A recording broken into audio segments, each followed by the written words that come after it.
da obra a ser trabalhada nesta noite. Solicitamos a atenção de todos.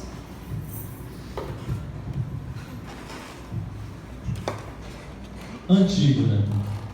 Antígona é uma tragédia grega escrita por Sófocles, um importante dramaturgo da Grécia Antiga, que nasceu na cidade-estado de Atenas, em 406 a.C., e morreu em 496 a.C. É considerado um dos grandes representantes do teatro, junto com Eurípides e Ésquilo.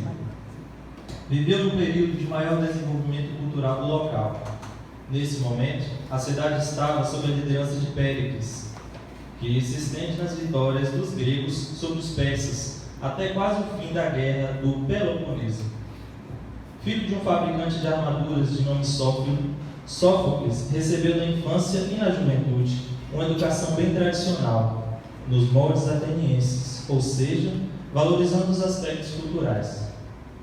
Ainda na adolescência, dirigiu um coral de crianças formado para comemorar a vitória ateniense na Batalha de Salamina, em 480 a.C. No ano de 468 a.C., aos 28 anos de idade, participou de um concurso de arte dramática em que venceu Ésquilo. Durante a vida, ganhou vários concursos ligados ao teatro e obteve justo reconhecimento da sociedade por seu talento na criação de sátiras e tragédias. O que iremos apresentar neste momento é a leitura dramática, cronológica e sequencialmente a terceira peça, tratando do ciclo tebano, embora tenha sido a primeira da tríade a ser escrita. A personagem do título é Antígona, filha de Édipo e irmã de Etéocles, Polinices e Ismênia. Embora ela seja a última parte da trilogia tebana, não há grandes problemas quando se apresentam essas peças separadamente. Em vista da capacidade narrativa de Sófocles, o autor nos contextualiza do que aconteceu, do que está acontecendo e do que vai acontecer, seja por meio de diálogos ou pelo uso do coro artificial, muito comum nessas obras clássicas. Após o reinado falido de Édipo, o trono de Tebas é deixado com Creonte, irmão da falecida esposa de Édipo. Polinices tenta reivindicá-lo com o intuito de tomar o reinado que fora de seu pai. Assim, anuncia guerra contra Creonte, mas o que ele não esperava era que seu irmão, Etéocles, fosse o defensor do trono e que na batalha de irmãos ambos morreriam. Com isso, Creonte declara Etéocles como herói do trono por ter defendido a Tebas e dá a ele as honrarias de um sepultamento. Quanto a Polinices, o traidor do rei, declarou que esse apodrecesse sobre o solo sem honras fúnebres. Antígona, sempre leal a Polinices, desobedece Creonte e enterra o corpo do seu irmão. No entanto, é pega pelos escravos do rei em uma armadilha. Como consequência dessa atitude, Antígona é condenada a ser enterrada viva. O mito conta que Eno, filho de Creonte e Eurídice, estava noivo de Antígona, e logo ele pede a seu pai clemência por sua futura esposa. A resposta do rei Creonte resulta no drama que será interpretado nesse palco. Atentemos.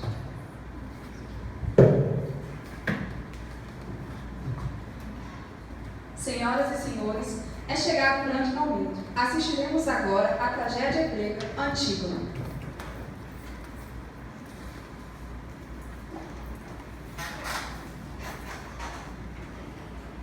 Na ágora de Tebas, diante do palácio de Édipo, onde reina Creonte, clareia o dia.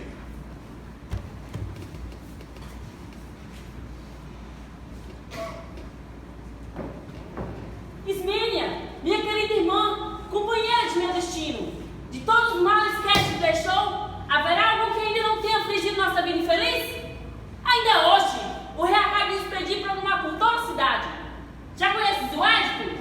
Ó, Antígone, nenhuma notícia agradável funesta chegou ao meu conhecimento, depois da perda de nossos dois irmãos mortalmente feridos em um pelo outro. Eu já sabia. Chamei-te aqui, fora do palácio, para que só tu possas ouvir o que eu tenho a te dizer. E a voz, tu me parece preocupada. Certamente. Não sabes tu que Creonte concedeu a um de nossos irmãos e negou ao outro a honra da sepultura? Diz que inumou Etéocles, como era de justiça e de acordo com os ritos. E quanto ao infeliz Polinice, ele proibiu aos cidadãos que encerrem seu corpo no túmulo, e sobre estes derrame suas lágrimas. Quer que sem homenagens fúnebres e presa de aves carniceiras. Tais são as ordens que Creonte impõe como a mim, como a ti, e eu afirmo, ele próprio virá esse sítio comunicá-la. Diz não faz ele grande empenho e ameaça a quem quer que desobedeça. Mas minha pobre irmã, em tais condições em que te posso eu valer, quer por palavras, quer por atos? Quererás ajudar-me? Agirás de acordo comigo? A que perigo pensa arriscar-te ainda? Que pretendes fazer?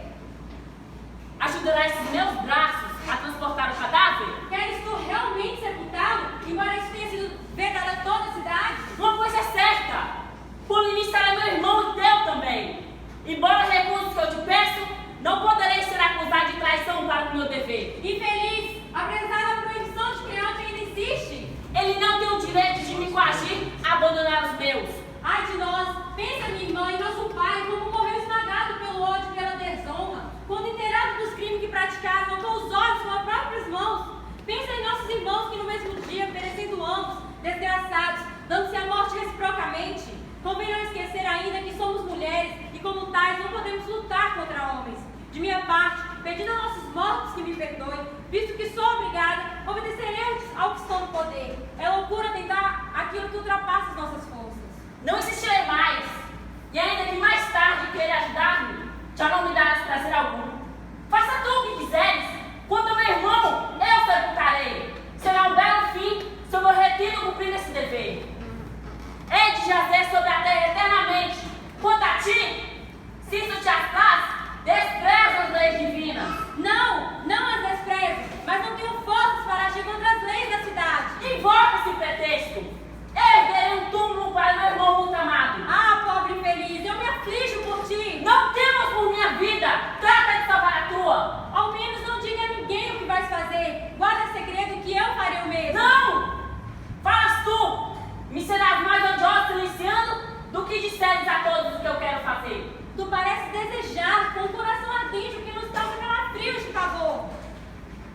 Só sei de cumprir a vontade daqueles a quem devo agradar. Se tu o fizeres, mas o que desejas é impossível. Quando me faltar forças, eu cederei. Mas não é prudente tentar aquilo que é realizável. Visto que assim me falas, eu te odiarei e serás odioso também ao morto. Junto aqui será uns dias depositada. E com razão, vamos, deixe com minha temeridade afrontar o perigo. Meu sofrimento no caso ser tão grande quanto gloriosa será a minha morte. Já que assim queres, vai, bem sabes que cometes um ato de loucura, mas prova sua dedicação por aqueles a quem ama.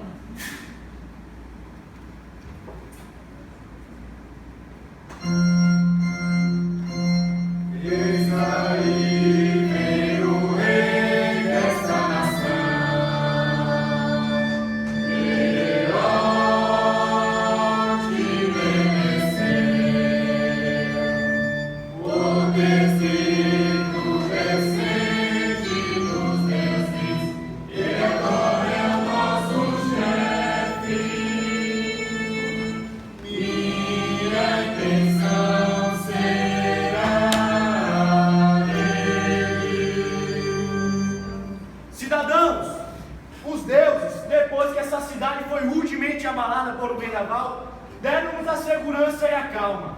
Digo-vos, quem preza um amigo mais do que a própria pátria, esse merece desprezo.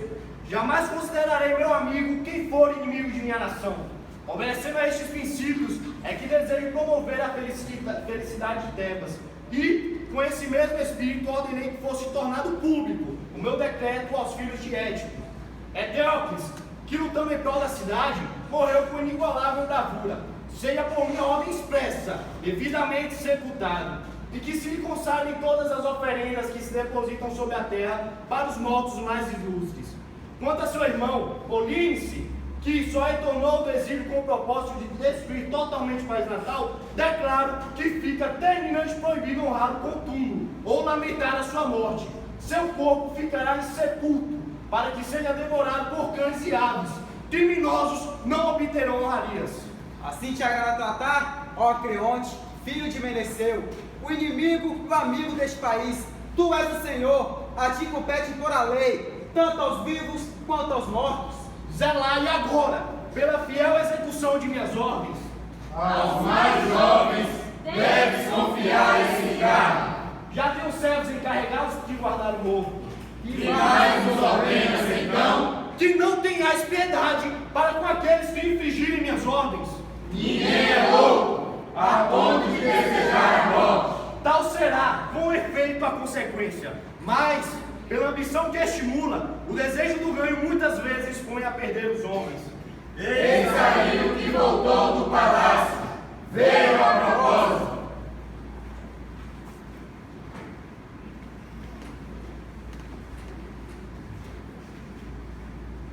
Oh, que surpresa! Como negar que eu a conheço? Como duvidar que seja jovem Antígone, infeliz, filha de um desgraçado pai? O que aconteceu contigo? Será que te trazes presa por desobediência? Ou praticando alguma ação criminosa? Ela aqui, aquela que fez a extraordinária proeza. Nós a surpreendemos no momento em que sepultava o cadáver. Mas, onde está Creonte? O que há? O que motiva e oportuna minha volta? Príncipe, nunca devemos jurar coisa alguma. Uma segunda opinião pode desmentir a primeira. Dificilmente eu consentiria em voltar aqui, tanto me aterraram tuas ameaças. Mas sempre é mais sensível uma alegria porque não se espera. Eis-me de volta, embora tivesse jurado o contrário. Eis-me de volta, com esta jovem, embora tivesse surpreendida no momento que eu incluía numa ação do cadáver. Desta vez, não fui escolhido pela sorte, eu mesmo fiz a descoberta. E agora, visto que ela está em tuas mãos, ó príncipe, interroga como quiseres, obriga a confessar o seu crime. Quanto a mim, devo ser declarado livre de qualquer suspeita ou castigo. Tu a conduzes, sim, mas como? E onde aprendeste? Por suas próprias mãos está dando sepultura ao morto, tu já o sabes. E tu compreendes o alcance do que estás dizendo? Tens absoluta certeza do que dizes? Sim, foi ela que, apesar da tua proibição, estava dando sepultura ao morto. Não é claro o que estou dizendo? Mas como? Foi que a viste e te surpreendeste. Eis como tudo se passou. Logo que voltei, preocupado com as terríveis ameaças que me fizeste, nós retiramos toda a terra que cobria o morro, deixando descoberto o corpo, já em decomposição, e fomos nos postar nos altos dos cômodos que há em torno, ao alcance da brisa, a fim de evitar que atingisse o mau cheiro. Cada um de nós excitava os companheiros à vigilância, censurando rudemente quem quer que não se mostrassem atentos. E isso durou até o disco solar alcançar o meio do céu, e o calor se tornou ardente. Neste momento, uma ventania fortíssima ergueu um turbilhão de poeira, varrendo a região e arrancando as folhagens das árvores. Todo o céu escureceu e nós, com os olhos cerrados, esperamos o fim desse flagelo divino. Quando ele cessou, vimos esta jovem. Ela soltava gritos agudos como um pássaro desesperado ao ver desaparecidos os filhos do ninho deserto. Assim, à vista do cadáver desenterrado, ela, gemendo, proferiu maldições tremendas contra os autores do sacrilégio. Em suas mãos traz nova porção de areia e depois, erguendo um vaso cinzelado, faz sobre a cabeça do morto uma tríplice libação. Em vista disso, nós nos precipitamos e juntos a agarramos, sem que ela demonstrasse o menor susto. Interrogamos sobre o que acabava de fazer e o que fizera antes. Ela nada negava, o que me alegrou e me entristeceu ao mesmo tempo. Com efeito, é motivo de alegria escapar alguém de uma desgraça, mas é causa de desgosto fazer com que nela caiam pessoas amigas. Enfim, isso tem menos importância que a minha própria salvação. Ó tu, que mantém os olhos fixos no chão, confessas ou negas ter feito o que ele diz? Confesso o que fiz! Confesso claramente! Pode ir onde quiseres, livre da acusação que pesava sobre ti. Agora fala por tua vez, mas fala sem demora. Sabias que por uma proclamação eu havia proibido o que fizeste? Sim, eu sabia! Por acaso poderia ignorar que será uma coisa pública? E apesar disso, tiveste audácia em desobedecer a essa determinação? Sim, porque não foi Júpiter que a promulgou. Nem eu creio que Teódio tenha força bastante para conferir um poder de infringir as leis divinas que nunca foram escritas, mas são irrevogáveis. Que vão morrer, eu sei bem, é inevitável, e morreria mesmo sem a tua proclamação. E se morresse no meu tempo, isso será para mim uma vantagem, devo dizer. Se te parece que cometi um ato de demência, talvez mais louco seja quem me acuse de loucura. Pelo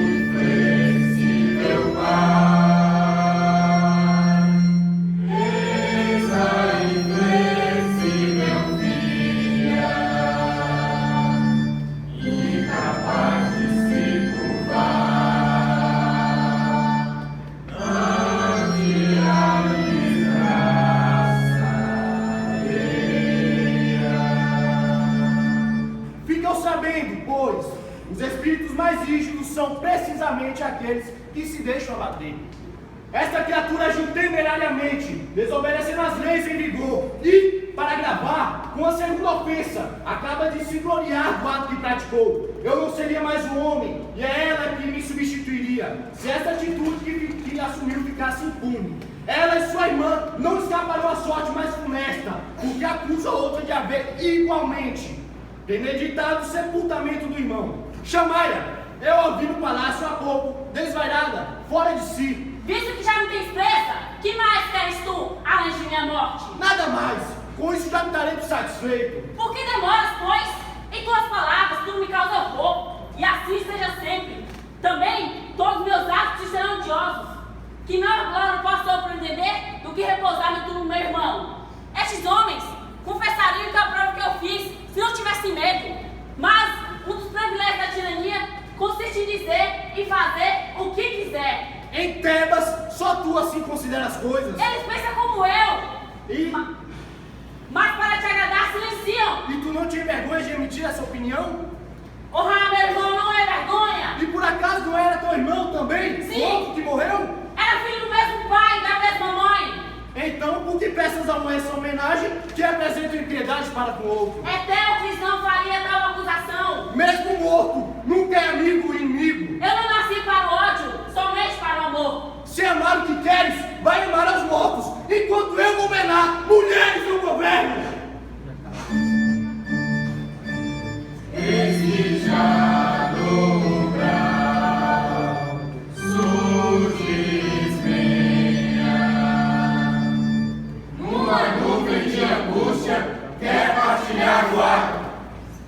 E tu, vais confessar a participação no enterramento de Polínice ou vais jurar de que nada sabias? Sou culpada. Se ela me consentir, partilhei do ato e quero partilhar da acusação. Não! Isso a justiça não consente. Nem concordaste e nem te deixei intervir. Não me julgues, irmã. Indigna de morrer contigo, honrando os nossos mortos. Não! Não me acompanhes na morte. Não queiras passar como autor o que não fizestes.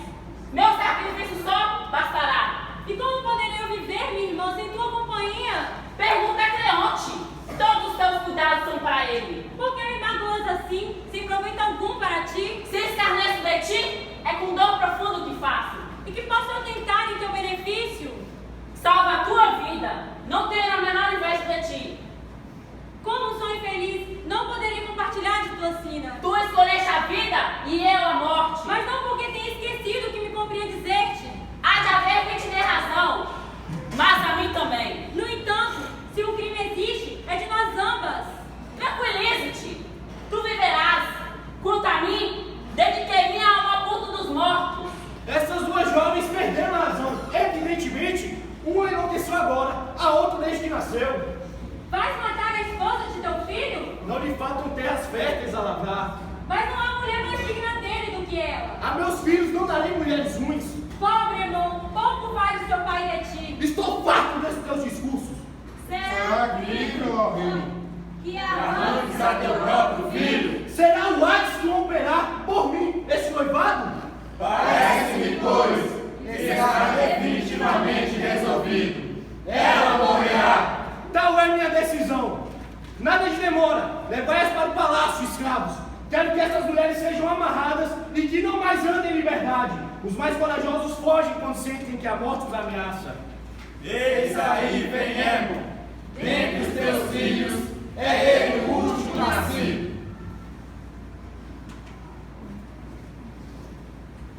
É o que em breve saberemos.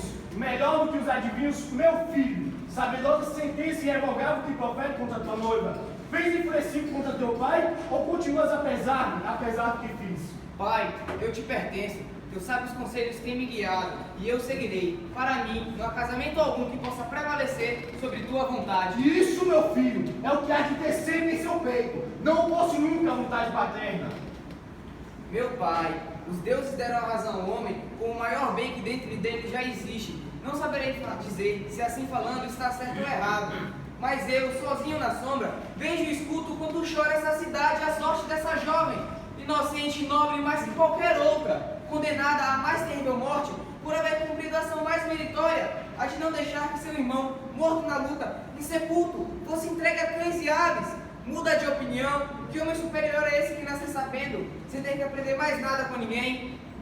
Rei, se ele está certo e tem razão, convém que eu ouça, tu a ele e ele a ti. Ambos falaram muito bem. Devo eu, na minha idade, receber conselhos de um jovem? Ouvem somente os que parecem justos. Sou moço ainda, é evidente, mas devemos atender à razão e não à idade. Terei então de honrar a quem se mostrou rebelde? Nunca irei propor que se respeite a quem tiver praticado mal. E por acaso não foi o crime que ela fez? Mas não é assim que pensa o povo de Tebas. Com quem então com quem então cabe a cidade pôr-me as leis que devo promulgar? Vê como tua linguagem parece ser infantil? É em nome de outro que estou governando esse país? Ouve, não há estado algum que possa pertencer a um único homem. E não pertence à cidade seu governante? Só em um país inteiramente deserto terias então o direito de governar sozinho. Bem, se percebe inteiramente que ele se tornou aliado a essa mulher. Só se tu te supões mulher, porque é pensando em ti que assim falo. Miserável! Por que te mostras em desacordo com teu pai? Porque te vejo renegar os ditames da justiça. Por acaso eu ofendo, sustentando minha autoridade? Mas tu não a sustentas, calcando aos pés os preceitos que emanam dos deuses. Criatura vil que se opõe ao serviço de uma mulher. Tu nunca me vistes, nem me verás jamais ceder a prazeres indignos. Basta que me escute, escravo de mulher. Queres só falar e nada ouvir? Se tu não fosses meu pai, diria que perdeste o senso. É assim, pelo Olimpo, ficam sabendo bem. Tu não te alegrarás por me teres censurado e ultrajado assim. Leva essa mulher odiosa para que ela morra imediatamente, em minha vista e na presença de seu noivo. Não! Em minha presença ela não morrerá, e tu nunca mais me verás diante de ti. Continua tu, junto à tua demência e aqueles que dizem serem seus amigos. Rei, ele partiu possuído de angústia. Na sua idade, tamanho desespero é para se temer. Faça o que quiser, ainda que pratique façanhas sobre-humanas, não salvará da morte essas donzelas. Mas pensas em ordenar que pereçam ambas? Não, tens razão. Será culpada que nada fez. E como pensas em dar a morte a outra? Levá-la a um sítio deserto e ali será encerrada viva, em um túmulo subterrâneo, revestido de pedra para que morra. Só assim ela se convencerá de que é inútil querer prestar culto aos mortos.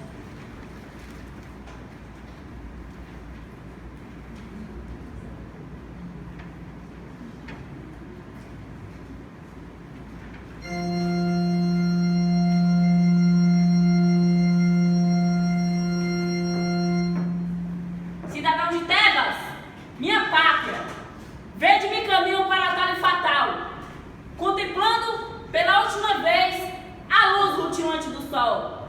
Depois, nada. Tu subiste até o topo da audácia e contra o pedestal da justiça. Ó funesto casamento, o de minha pobre mãe, união com meu desgraçado pai, de que míseros progenitores eu nasci. Meu irmão, tua morte que me faz perder a vida. Ação piedosa é prestar culto aos mortos. Quem exerce o poder não quer ser desobedecido. Teu caráter voluntarioso causou tua perda. Sem que chores por mim, sem amigos, sem cânticos, desgraçada sou conduzida nesta fúnebre viagem. A luz sagrada do sol já não mais poderei ver. Que ninguém lamente por mim, que ninguém suspire por mim. Ficarão em ouvir essa infame se lamentar? Sabeis que as lamentações antes da morte não têm fim. Por que ainda não levaram-na? Encerrai-a como vos ordenei, na cavidade de pedra, e deixai-a em som, para que morra ou fique sepultada viva em tal abrigo. Ó Tebas, terra de meus pais, veja, príncipe de Tebas, esta última filha de reis enquanto sofre, certamente pelo crime de ser piedosa.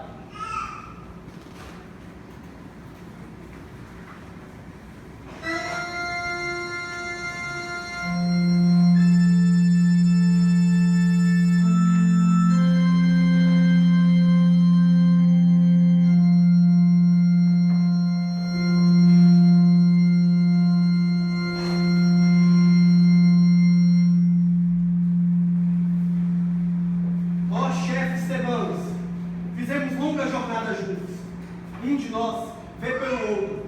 Bem sabeis que os cegos não podem caminhar sem guia. Que não lhe trazes, velho Tiresias? Vou anunciá-los, não deixe de crer em meus oráculos. Até agora tenho observado teus conselhos. E graças a isso conseguiste encaminhar esta cidade por uma rota segura. E posso assegurar-te que deles muito tenho